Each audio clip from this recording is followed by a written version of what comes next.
She arrived with nothing but the weight of a past she refused to name, and the cold, heavy certainty of an iron frying pan in her hand. It was a dense, black circle of a thing, its handle wrapped in worn leather, a singular anchor in a world that had dissolved into dust and wind.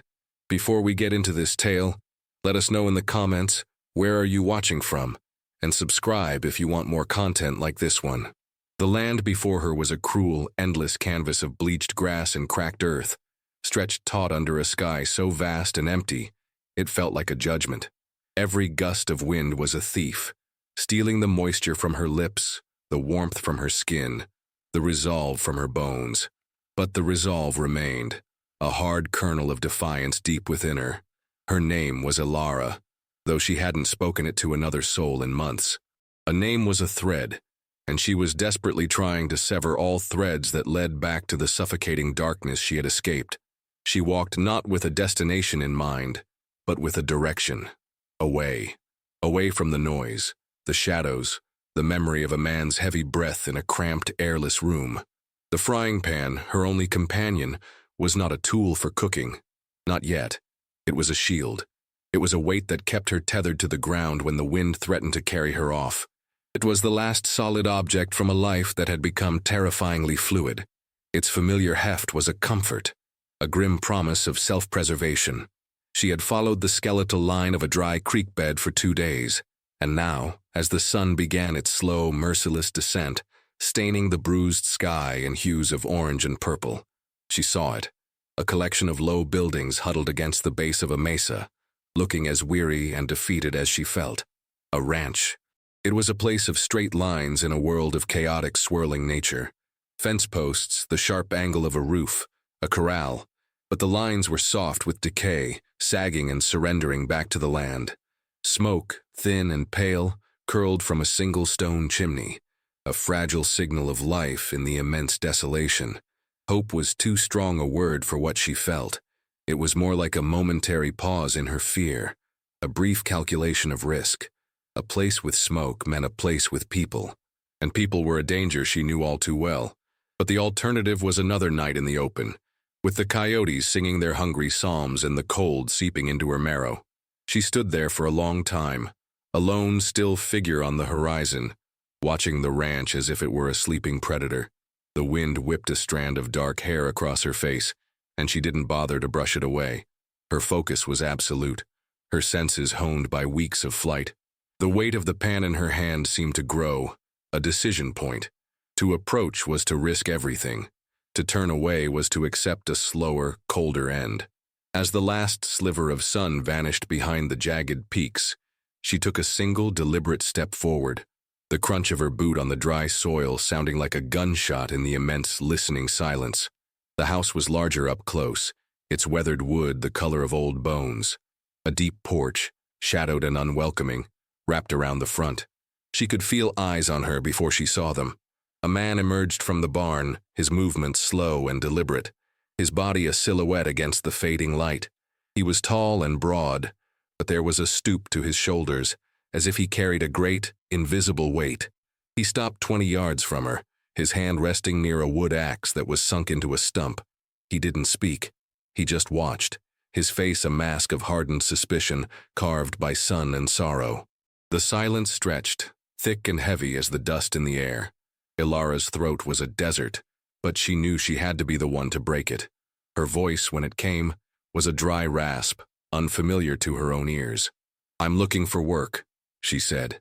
The words felt foolish, inadequate in the face of his granite stillness. Work for food. He finally moved, taking a step closer. She could see his face now, a tangle of a beard, eyes the color of a stormy sky, and lines etched so deeply around them they looked like scars. He scanned her from head to toe, his gaze lingering on her worn-out boots, her ragged dress, and finally, on the iron pan she held clutched in her hand. "Ain't no work here," he said, his voice a low rumble like rocks grinding together. Nothing but debt and dust. It was a dismissal, blunt and final. She should have turned and left. Every instinct screamed at her to retreat back into the anonymous wilderness. But her body wouldn't obey.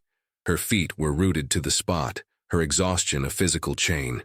She thought of another night with nothing but the cold for a blanket. She lifted the frying pan slightly, a small, desperate gesture.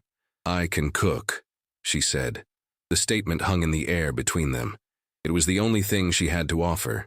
The entirety of her value, her history, her hope, distilled into 3 words. A flicker of something shifted in his eyes. It wasn't kindness. It was a weary, pragmatic curiosity. From a window in the house, a curtain moved. Ilara caught a glimpse of a small, pale face, a child with wide, watching eyes, who vanished as soon as she was seen. The man, Silas, as she would later learn he was called, let out a long, slow breath that seemed to carry the weight of 100 bad harvests. "1 meal," he grunted. "You can cook 1 meal, then you go." It wasn't an invitation.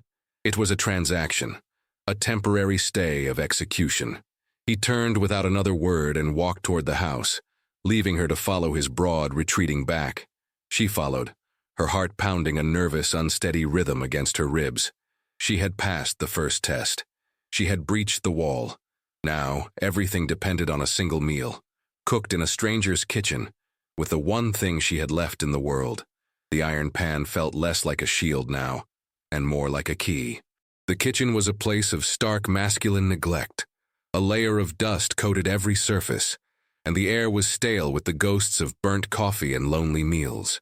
Pans were stacked carelessly, a film of old grease dulling their surfaces.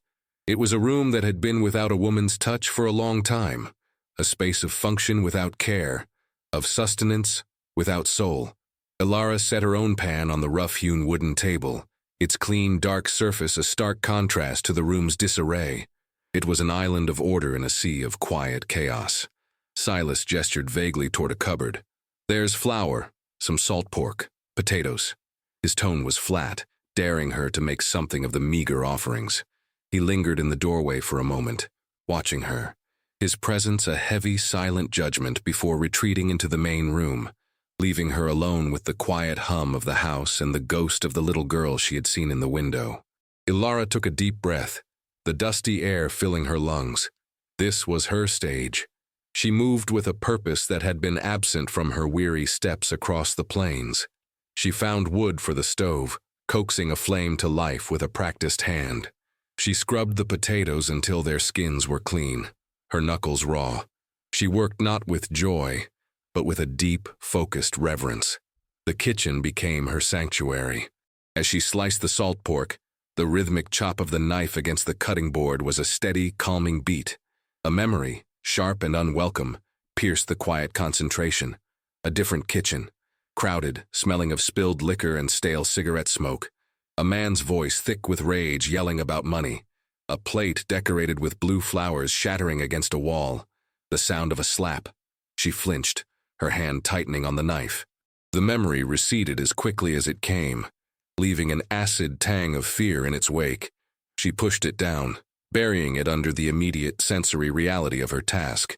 She focused on the sizzle of the pork as it hit the hot iron of her pan, the hiss a defiant sound in the oppressive silence. The smell, rich and savory, began to fill the cold corners of the house, a warm, living thing pushing back against the emptiness. It was a smell of home, a concept she had long since abandoned. When the food was ready, crispy potatoes fried with pork and simple, hearty flour and water flatbreads cooked directly on the stovetop, she served it onto 2 chipped plates. She found the man, Silas, and the little girl, Maeve, sitting at the main table in a silence so profound it felt breakable. She placed the plates before them without a word and retreated to the kitchen, her own hunger a distant secondary concern. She listened, the clinking of forks against ceramic, the sound of chewing. No words. The silence stretched, but its quality had changed. It was no longer the empty, hostile silence of before. It was a silence filled with the simple, undeniable presence of a good, hot meal. A silence of consideration. She had made her statement. She had held up her end of the bargain. Now she could only wait for the verdict. Her trial extended beyond the single meal. No words were spoken of it. Silas simply did not tell her to leave. The following morning she rose before the sun, stoked the fire, and made coffee that was strong and hot, not the lukewarm, bitter brew he was used to. He accepted the mug with a grunt that might have been gratitude, and the unspoken agreement was sealed. She had a place for now. Her days fell into a rhythm dictated by the sun and the needs of the failing ranch. She cooked, she cleaned, she mended. She waged a quiet, relentless war against the dust and decay that had claimed the house. She scrubbed floors until the wood grain reappeared, washed windows until the harsh sunlight could stream in unfiltered, and mended Silas's torn shirts with small, neat stitches that spoke of a forgotten skill. She moved through the house like a ghost with a purpose, her presence slowly but surely transforming the space from a hollow shell into something resembling a home. Her work extended beyond the four walls of the house. She saw the exhaustion in Silas's frame, the way he moved as if fighting a current no one else could see. So she began to help where she could. She fed the chickens, collected the eggs, and learned to weed the stubborn, rocky patch of earth that passed for a garden.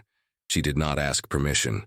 She simply saw what needed to be done and did it, her actions a constant, silent conversation. The world outside the ranch remained a threat. Once a week, Silas would ride into the small, dusty town for supplies. The first time he let her come with him, the journey was a gauntlet of suspicious stares. In the general store, the proprietor, a woman with a pursed mouth and eyes that missed nothing, watched Alara with undisguised curiosity, asking Silas pointed questions about his new help. The sheriff, a man with a silver star and a hard, assessing gaze, tipped his hat to Silas but let his eyes linger on Alara for a moment too long, a silent inventory that made her skin crawl. She felt the weight of their judgment, the easy categorization of her as a drifter, a woman of questionable morals. She was an anomaly, an unwelcome disruption to their small, ordered world. She met their stares with a blank, unreadable expression, a mask she had perfected long ago. But inside, the old fear coiled in her stomach. Back at the ranch, there was Maeve. The child was a small, silent planet orbiting the periphery of their lives. She never spoke, her voice seemingly lost to some past trauma Alara didn't dare to guess at. But a fragile, tentative bridge began to form between them.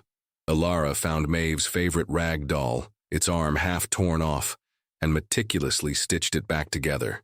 The next morning, a single bright yellow wildflower lay on the simple cot where Alara slept. One afternoon, Maeve silently offered Alara a smooth gray stone she'd found by the creek. Alara accepted it with a small, quiet nod, and from then on, she kept it in her pocket, its weight a small, secret comfort. Silas watched it all.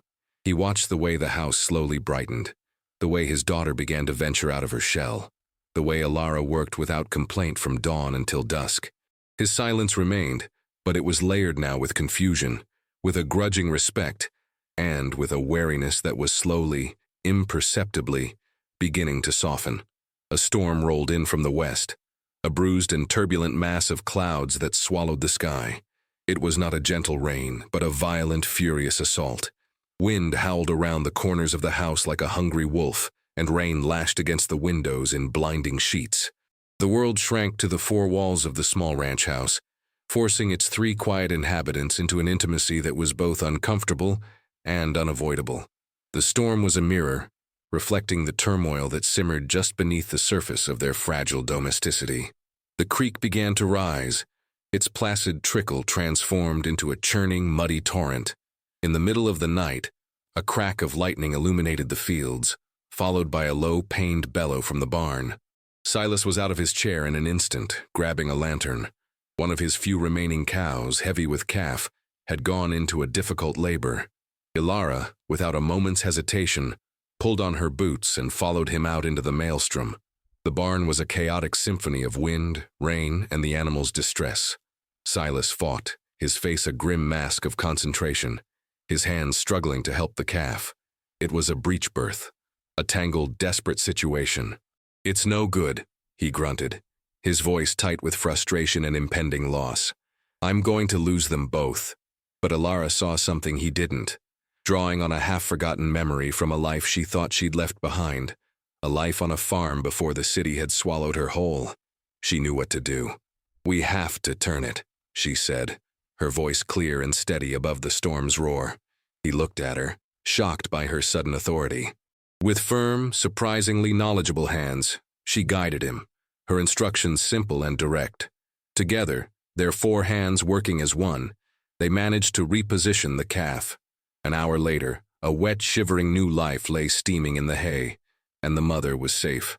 They returned to the house, soaked and exhausted, the storm outside beginning to recede.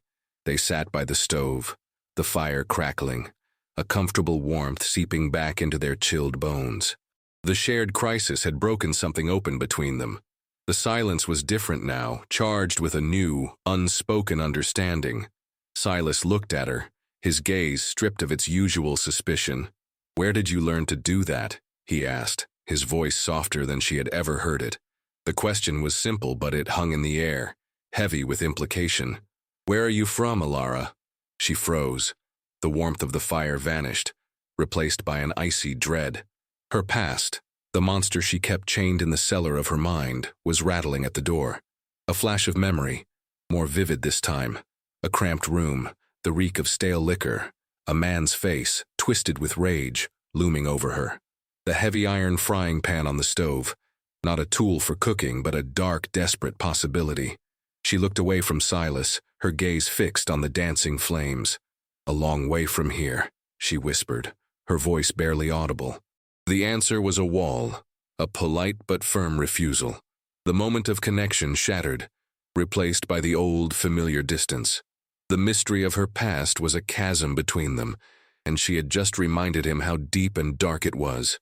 The storm passed, leaving the air washed clean and the earth dark and saturated. But the brief moment of connection it had forged between Alara and Silas seemed to have been washed away with it, leaving behind a residue of tension.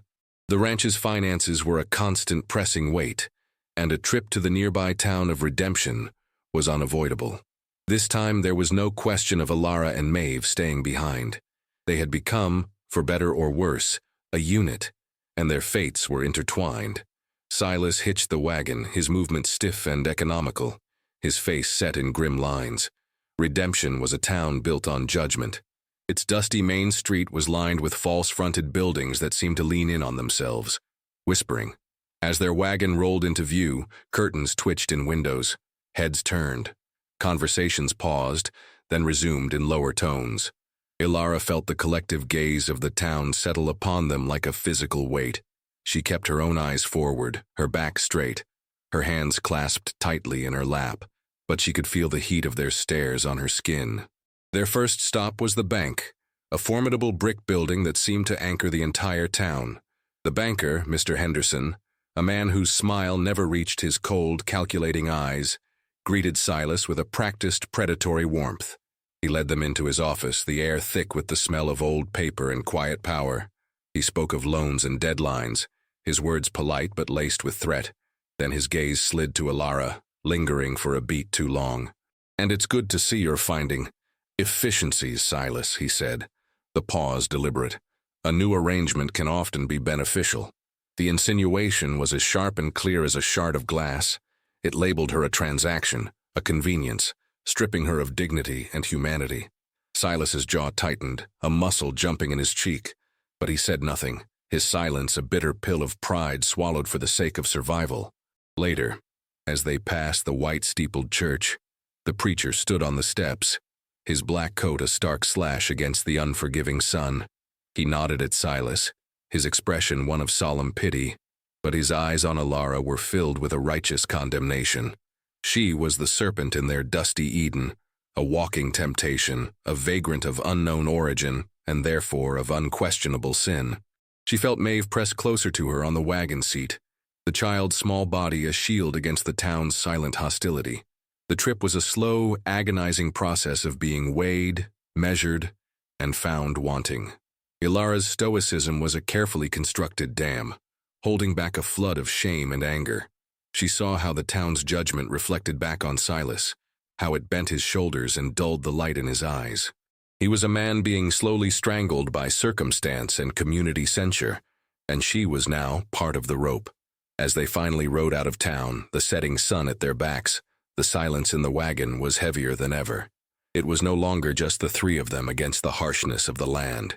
It was the three of them against the world. The trip to town had soured something.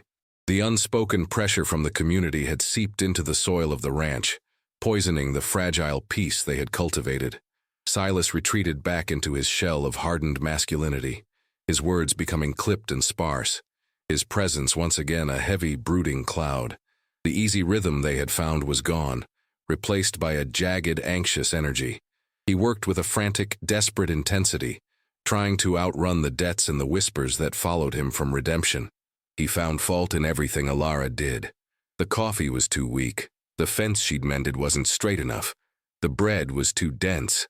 They were small, petty criticisms, but they were barbs meant to push her away, to re-establish the distance between them.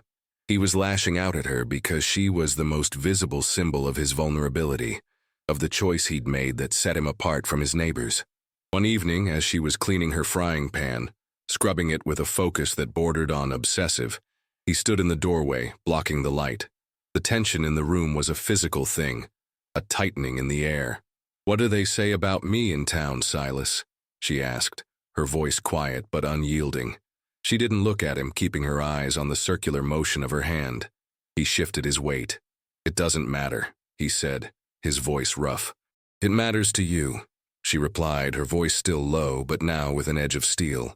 "I see it in your face when you come back from that place. I see it in the way you look at me, as if you're ashamed." He flinched as if struck. He couldn't meet her eyes, his gaze fixed on a crack in the floorboards. "You don't know anything about it," he muttered. "I know what it feels like to be judged by people who know nothing about you," she shot back, finally looking up, her eyes blazing with a fire he had never seen before. "I know what it's like to be a ghost." The argument was a quiet, brutal thing, fought with whispers and subtext, with the weight of everything they had never said to each other. It was a crisis point. He saw a drifter he couldn't trust. She saw a man buckling under pressure, ready to cast her out to save himself. The fragile trust they had built lay shattered on the floor between them. That night she couldn't sleep. The house felt suffocating, his silent condemnation echoing in every creak of the floorboards. In the pre-dawn gloom, she packed her meager belongings into a small bundle. Her hands hesitated over the iron pan. It felt impossibly heavy now, a burden of a past she could never outrun and a future she couldn't secure. She picked it up. As she turned to leave the small room that had been hers, a tiny figure stood in the doorway. It was Maeve, her small face pale in the gray light, her eyes wide with a silent, desperate panic. Ilara's heart seized. She expected tears, a retreat, the usual silence. But the child took a shaky step forward, her little hand reaching out, and spoke the first word Ilara had ever heard her utter.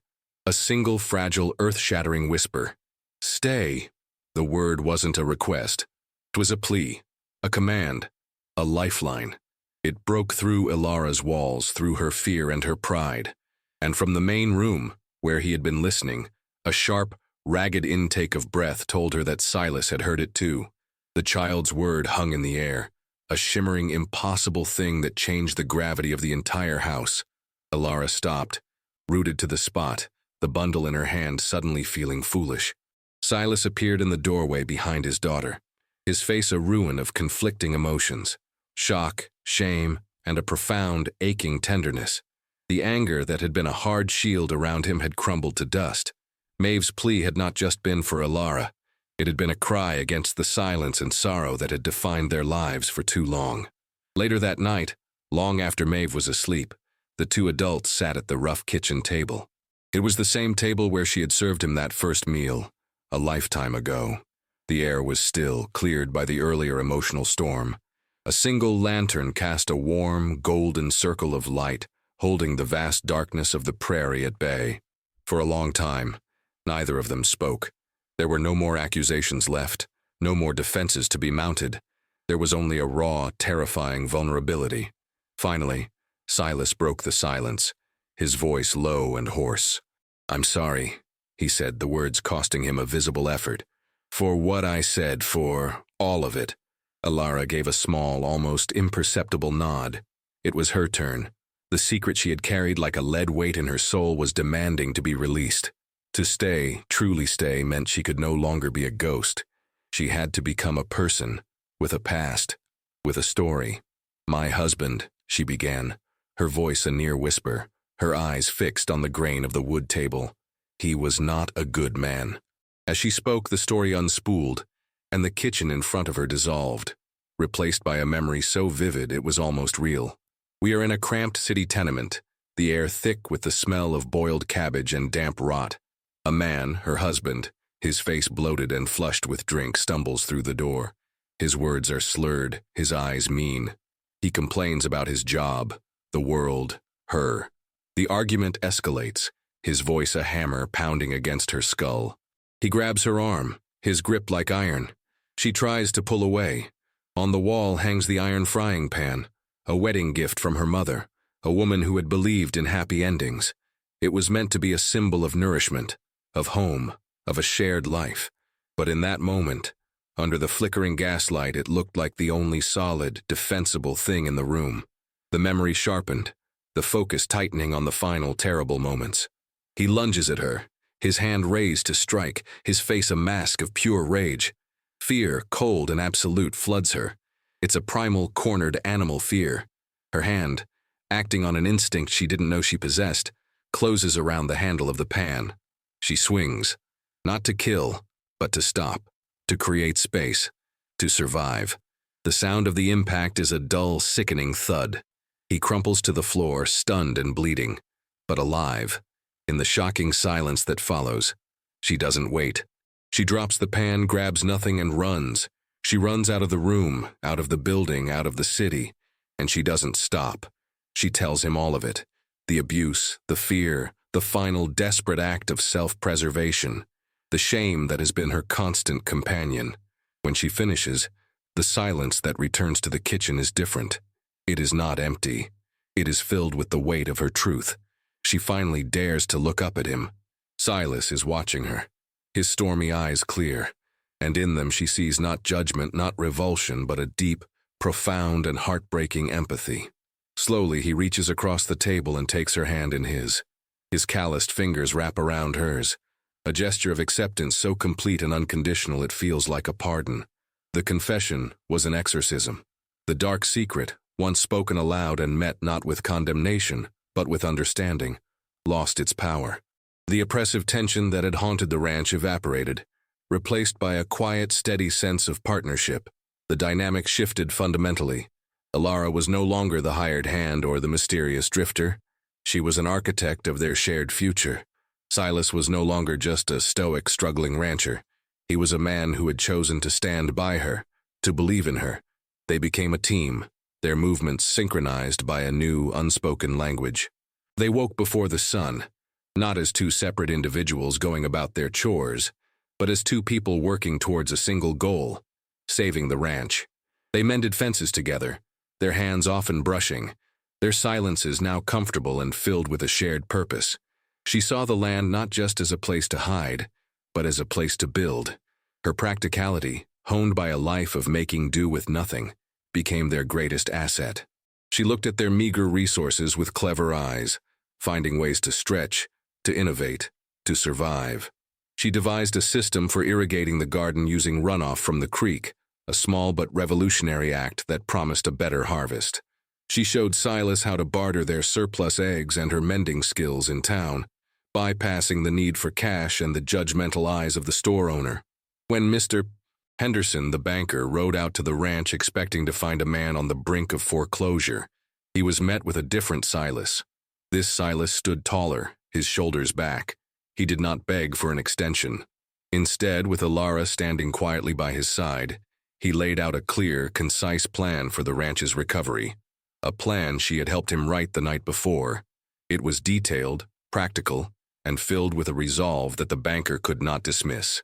Henderson left confused, the foreclosure threat momentarily held at bay, thrown off by the unexpected resilience he had encountered. The town's judgment did not disappear, but it lost its sting. The whispers and stares no longer felt like daggers, because Alara and Silas had forged their own shield of mutual respect. They were their own small nation, a fortress of three built on a foundation of hard work and quiet loyalty. Maeve, the silent barometer of their household, blossomed. The single word she had spoken had unlocked a torrent.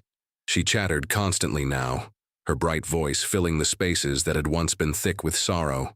She followed Alara everywhere, a small, devoted shadow, her laughter the new, constant music of the ranch. One evening, Ilara took her old frying pan down from the nail where it now hung on the kitchen wall. It was clean and seasoned, its dark surface gleaming. She was no longer afraid of it. It was not the memory of a weapon or the burden of her past. It was the tool that had bought her a chance, the object that had led her here. As she began to cook dinner, the familiar sizzle of food hitting hot iron was no longer a sound of desperation, but a sound of life, of sustenance, of a home being built meal by meal. A year bled into another. The relentless cycle of seasons had turned, and with each turn, the Bar S ranch had dug its roots deeper, becoming stronger, more vibrant. The harsh, unforgiving land had not changed, but the people living on it had. The peeling paint on the house was gone, replaced by a fresh coat of white that gleamed in the prairie sun. The fences no longer sagged but stood straight and true, a testament to countless hours of shared labor. The garden, once a patch of stubborn rocks, was now a thriving plot of green, providing them with more than enough to eat and even a small surplus to trade. The ranch was alive, breathing with the rhythm of their hard-won success. Ilara, Silas, and Maeve were no longer three separate souls clinging to a piece of land. They were a family. The quiet understanding between Ilara and Silas had deepened into a love as steady and reliable as the northern star. There was no grand proposal, no formal ceremony witnessed by the judgmental eyes of redemption. There was simply a moment one evening, sitting on the porch watching the sunset paint the sky, when he had taken her hand and slipped a simple, hand-carved wooden ring onto her finger. It was a silent, solemn vow, more powerful than any words spoken in a church. She was his wife, he was her husband, and Maeve was their daughter. The title was no longer a hope or a transaction. It was a fact, as solid and real as the ground beneath their feet. The woman who had arrived with nothing but a frying pan and a secret now possessed a ranch, a husband, and a family. She had everything that mattered. One hot afternoon, as they sat on the porch shelling peas, a lone rider appeared on the horizon. A familiar dread, a ghost of her former self flickered in Ilara's heart as she recognized the silver star on the man's chest. It was the sheriff.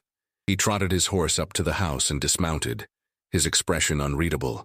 Silas stood up, placing himself slightly in front of Ilara, a protective stance that was now second nature. "Sheriff," Silas said, his voice a low, steady greeting. "What can we do for you?" The sheriff took off his hat, wiping the sweat from his brow. He didn't look at Ilara directly, but addressed Silas. "Got a letter for the missus," he said, pulling a folded, dusty envelope from his saddlebag. "Came by way of the marshal's office, from back east." Ilara's blood ran cold. She took the letter with a trembling hand. It was official, sealed with wax. She broke the seal, her heart hammering against her ribs. She read the dense legal text, her eyes scanning for one name, and she found it. It was a notice from the city authorities. Her former husband was dead. He had died months ago, not from the blow she had dealt him, but from a drunken brawl in a back alley saloon. The final thread was cut. The monster in her past was truly gone, vanquished not by her but by his own demons. The fear she had carried for so long, a low hum beneath the surface of her new life, finally fell silent. A deep, profound wave of relief washed over her, so immense it almost brought her to her knees. She was free, truly and completely free. She looked up from the letter at Silas's concerned face, at Maeve watching her with wide, curious eyes, at the vast, peaceful expanse of their land stretching out before her. The journey was over. The frying pan still hung on the kitchen wall, a humble relic of a desperate beginning, a silent witness to the incredible, impossible truth of her new life.